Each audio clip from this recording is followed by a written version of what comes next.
Hello friends, स्वागत है आपका आपके अपने लीगल चैनल सोच पर प्रहार में। मैं हूं एडवोकेट सनी शर्मा और दोस्तों आज की इस वीडियो में मैं आपकी प्रैक्टिकल प्रॉब्लम्स पर बात करने वाला हूं। दोस्तों देखिए, हम सभी लोगों के साथ जो कि मैट्रिमोनियल विवादों में बहुत सारी समस्याएं और बहुत सारे क्वेश्चंस हम लोगों के होते हैं।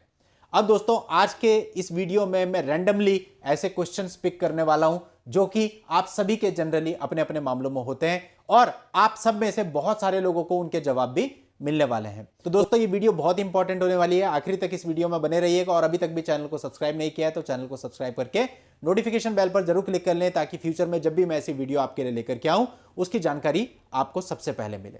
तो चलिए दोस्तों स्टार्ट करते हैं अपनी वीडियो को। देखिए दोस्तों, बहुत सारे लोगों का ये क्वेश्चन होता है कि सर कि पति अगर बेरोजगार है तो क्या उसको फिर भी पत्नी को गुजारा भत्ता देना पड़ेगा? तो देखिए इसका लीगल जवाब तो यह है कि हाँ, देना पड़ेगा।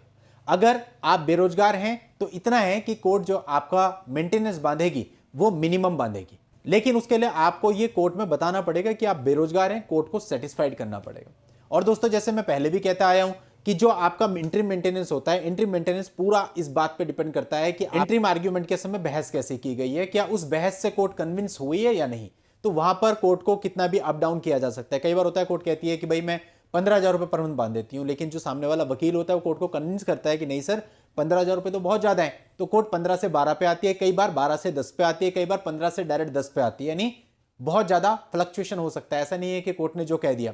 अब इसी का दूसरा पहलू ले लो कि यदि कोर्ट ने एक अमाउंट बता दी और आपने उसको कंटेस्ट ही नहीं किया तो जाहिर सी बात है फिर वही आप पे बन जाएगी। तो इसलिए दोस्तों वहां पर आर्ग्यूमेंट बहुत इंपॉर्टेंट होते हैं कि किस तरह से आपने आर्ग्यूमेंट किए हैं, किस तरह से आपने कोर्ट को कन्विंस किया है। अब दोस्तों दूसरा जो क्वेश्चन पूछा जाता है कि अगर पति बेरोजगार है लेकिन पत्नी काम करती है तो क्या पति अपनी पत्नी से मेंटेनेंस ले सकता है? दोस्तों इस टॉपिक पर मैंने एक वीडियो बहुत पहले बनाया था जब मैंने चैनल स्टार्ट किया था, और दोस्तों आप लोगों को इसकी पूरी जानकारी मिले इसके लिए इस वीडियो का लिंक इस वीडियो के एंड में मैं आपको एंड स्क्रीन पे दे दूंगा। जैसे ही वीडियो खत्म होगा एंड स्क्रीन पे आपको वीडियो मिलेगा कि बेरोजगार पति अपनी पत्नी से मेंटेनेंस ले सकता है या नहीं, और अगर ले सकता है तो किन परिस्थितियों में, आप उस वीडियो को देख लीजिएगा। अगला प्रश्न दोस्तों आपका यह होता है कि 498A के केस में जो हम एंटीसिपेटरी बेल लेते हैं क्या यह लेनी हमें जरूरी होती है? दोस्तों ये अपनी अपनी ओपिनियन इस पे हो सकती है। मेरी ओपिनियन में मोस्ट ऑफ द केसेज में हम एंटीसिपेटरी बेल में नहीं जाते हैं जब तक कि अनटिल एंड अनलेस हमें यह नहीं लगता कि सामने वाली पार्टी पर बहुत ज्यादा प्रेशर है। प्रेशर कब होगा? जब एफआईआर बहुत ज्यादा टाइट है, उसमें बहुत सी धाराएं ऐसी हैं जहां पर पुलिस अरेस्ट कर सकती है। लेकिन केवल अगर 498A, 323, 504, 506 and 3/4 of DP act ये धाराएं लगी हुई हैं तो इसके बेस पे हम लोग एंटीसिपेटरी में नहीं जाते, डायरेक्टली डिफॉल्ट बेल ही कराते हैं और कोई प्रॉब्लम नहीं आती, इजीली बेल मिल जाती है।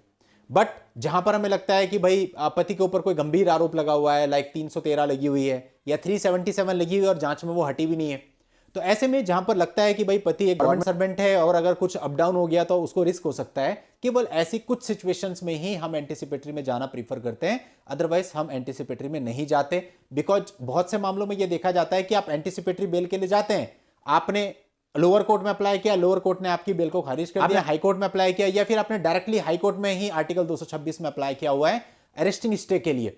अब वहां पे डेट लग रही है और तब तक आपकी चार्जशीट भी फाइल हो जाती है, तो एंटीसिपेटरी बेल का जो मकसद था वही खत्म हो गया, जो अरेस्टिंग स्टे का आपका मकसद था वही खत्म हो गया। फिर क्या करोगे?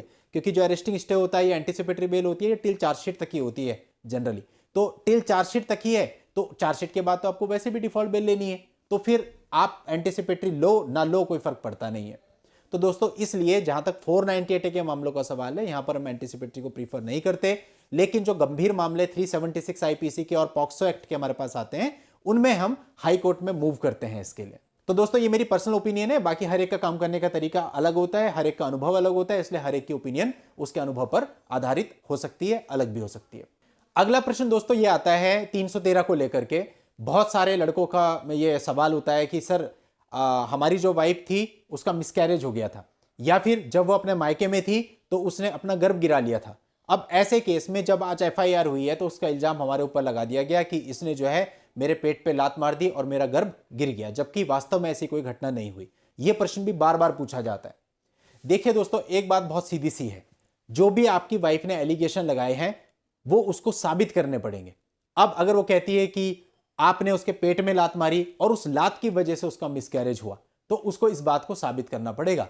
ठीक है, इनिशियली एफआईआर में वो धारा लग गई, पुलिस ने वो धारा नहीं हटाई, वो धारा क्वैश नहीं हुई उस पर ट्रायल चलने लगा। लेकिन ट्रायल में आपकी पत्नी इस चीज को साबित कैसे करेगी अगर ये बात सत्य नहीं है? तो इसलिए बहुत ज्यादा घबराने की बात नहीं है। 313 में आदमी इसलिए घबराता है कि एक तरह से बड़ी धारा है और आप इसे हत्या के इक्विवेलेंट कह सकते हैं, तो इसलिए घबराने की आवश्यकता नहीं है। अगर कोई किसी तरह से किसी भी तरह से अप डाउन करके 313 लगवा देता है जबकि वो वास्तव में नहीं थी, तो ऐसे में आप इससे बड़े आराम से बाहर आ जाओगे।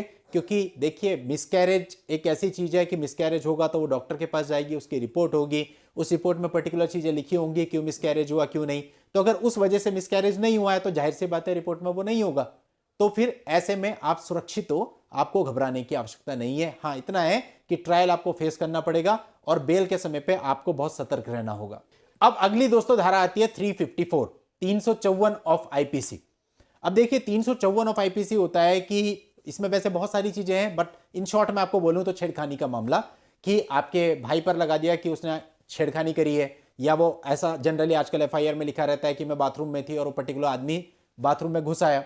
और मैक्सिमम मामलों में आप लोग कहते हो कि नहीं ऐसा नहीं है, हो सकता है कुछ मामलों में सही भी हो, ऐसा होता भी हो, क्योंकि आदमी तो हर प्रकार का होता है। लेकिन मैक्सिमम मामलों में ये होता है कि जहां पर ऐसा नहीं होता, हमारे पे खुद पे मामले हैं जब भाई अपनी नौकरी पे था लेकिन उस पर एलिगेशन है कि भाई वो इतनी इतनी तारीख को वो बाथरूम में नहा रही थी और अंदर चला गया, लेकिन जब रिकॉर्ड निकाला गया तो उस समय पे वो अपनी डिफेंस सर्विस में मौजूद था, तो इसी बेस पर उसका नाम क्वैश हो गया।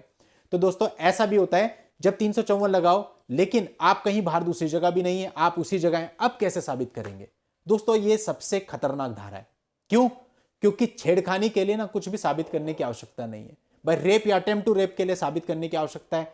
अब अगर कोई आपको ये कहता है कि मैं इस कमरे में थी, इस कमरे में पर्टिकुलर आदमी आया और इसने आकर के मुझे यहां पे पर्टिकुलर जगह पे टच कर दिया, कोई सबूत तो होगा नहीं ना इसका, और टच करके भाग गया, तो इसका कोई सबूत नहीं है। तो ये इसीलिए सबसे खतरनाक धारा है, क्योंकि इसको साबित करने के लिए जब लड़की से पूछा जाएगा तो लड़की यही कहेगी, जैसे मैंने आपको समझाया कि भाई मैं कमरे में थी, वो आया और मुझे टच करके भाग गया। अब इसका क्या सबूत हो सकता है? कोई सीसीटीवी कैमरा तो बेडरूम में लगा नहीं था उस समय पे। तो यहां पे केवल दोस्तों लड़की की ओरल टेस्टिमनी होती है कि आपके जो वकील साहब हैं वो क्रॉस एग्जामिनेशन में लड़की को उसके झूठ में कैसे घुमा सकते हैं, और कोई दूसरा तरीका नहीं है बचने का। अगर वो क्रॉस एग्जामिनेशन वहां पे आपने मिस कर दिया, वहां क्रॉस एग्जामिनेशन में आप चीजों को सही तरीके से निकाल नहीं पाए, उसको उस घेरे में ले नहीं पाए, तो फिर ऐसे में आपके लिए परेशानी हो सकती है, क्योंकि 354 एक गंभीर धारा होती है। इसके बाद दोस्तों आपका प्रश्न होता है स्त्रीधन को लेकर के।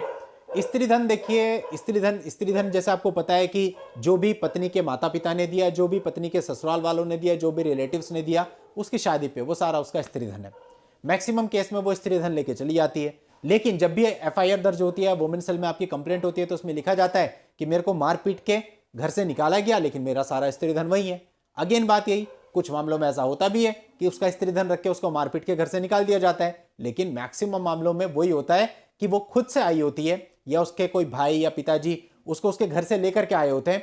कोई ऐसी बात नहीं होती, कोई लड़ाई झगड़ा नहीं होता, लेकिन वो आते वक्त अपने साथ अपनी सारी ज्वेलरी और कीमती सामान ले आती है, लेकिन रिपोर्ट में लिखा जाता है मेरा सारा सामान वहां है। अब लड़के से जब सामान मांगा जाता है तो लड़के के सामने दिक्कत ये होती है कि जब सामान है ही नहीं तो दे कहां से, क्या वो अपनी जेब से भर के दे? तो लड़का कई बार ये सोचता है कि अगर मैं अपनी जेब से भी भर के दे देता हूं तो मेरे पर ये पर्टिकुलर धारा नहीं लगेगी, तो मुझे दे देना चाहिए। दोस्तों यहां अगर आप मेरे से ओपिनियन लोगे तो मेरी ओपिनियन ये है कि ऐसे में फिर आपको वुमेन सेल को सच बात बतानी चाहिए कि भाई ये इसका सामान था, इतनी तारीख को ऐसे ऐसे इस व्यक्ति के साथ आई थी और ले गई थी, आज के समय मेरे पास इसका कोई सामान नहीं है, और यदि कुछ सामान आपके पास है तो आप बता दीजिए कि मेरे पास बस केवल यही सामान है और ये मैं वापस करने को तैयार हूं, इसके अलावा मेरे पास कोई सामान नहीं है। दोस्तों देखिए, ऐसा तो है नहीं कि आप सामान दे देंगे आपके ऊपर एफआईआर दर्ज नहीं होगी, एफआईआर फिर भी दर्ज होगी।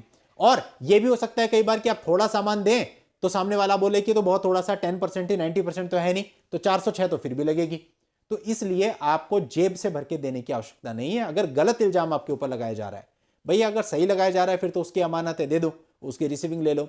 लेकिन अगर गलत इल्जाम है तो फिर अननेसेसरी किसी के सामने झुकना, अननेसेसरी किसी को सामान दे देना, अननेसेसरी घबराना, ये सब कुछ बहुत बड़ी बेवकूफी है। फिर आपको फाइट करना चाहिए अच्छे तरीके से। आपको वुमेन सेल में सही बात बतानी है और उसके बाद जो मर्जी वो एफआईआर दर्ज हो जाए आपको उसे डील करना है, क्योंकि 498 है तो आपके ऊपर चले गई तो 406 उसमें लग जाएगा, एक धारा और बढ़ जाएगी। कोई बात नहीं, अब लड़की को भी तो साबित करना पड़ेगा कि वो सारा का सारा स्त्रीधन आपने रख लिया था, तो वो भी साबित नहीं कर पाएगी।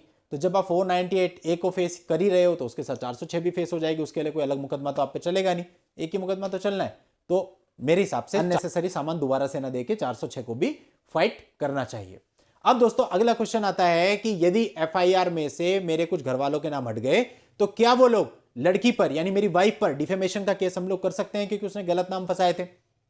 तो दोस्तों देखो, इसका सही जवाब इन माय ओपिनियन यह है कि अगर मान लेते हैं आपकी बहनों के नाम थे और वो मैरिड है और वो दूसरे शहर में, आईओ ने जांच करके उनके नाम निकाल दिए, लेकिन इनिशियल एफआईआर की कॉपी आपके पास है जिसमें उनके नाम थे। अब दोस्तों एकदम से आप डिफेमेशन का केस मत डालिए, थोड़ा सा समय लीजिए। समय लेने से क्या होगा कि एक तो पुलिस चार्जशीट फाइल कर देगी और उस पर्टिकुलर चार्जशीट में उन लोगों के नाम नहीं होंगे जिनके नाम हट चुके हैं, तो केवल उन्हीं लोगों के नाम होंगे जिनको लास्ट में रखा जाता है। अब दोस्तों होता क्या है कि अगर आप एकदम से एक्शन लेंगे तो जो आपकी वाइफ होगी वो दोबारा से नाम ऐड कराने के लिए भी जा सकती है। आपको थोड़ा सा सब्र रखना है, लगभग आप 6-7 महीने 8 महीने चुप रहिए, उस मामले को थोड़ा चलने दीजिए, चार्ज पे आने दीजिए, बेल हो जाने दीजिए, उसके बाद थोड़ा रुक के 6-7-8 महीने के बाद रुक के आप डिफेमेशन कर सकते हो। लेकिन दोस्तों अब ये भी मामले टू मामले पे डिपेंड करता है कि एफआईआर में आपकी सिस्टर्स के ऊपर एलिगेशन क्या थे। पता चले वहां कुछ एलिगेशन ही ना हो, स्पेसिफिक अननेसेसरी नाम हो, तो कोई डिफेमेशन का केस अच्छे से बने ही ना।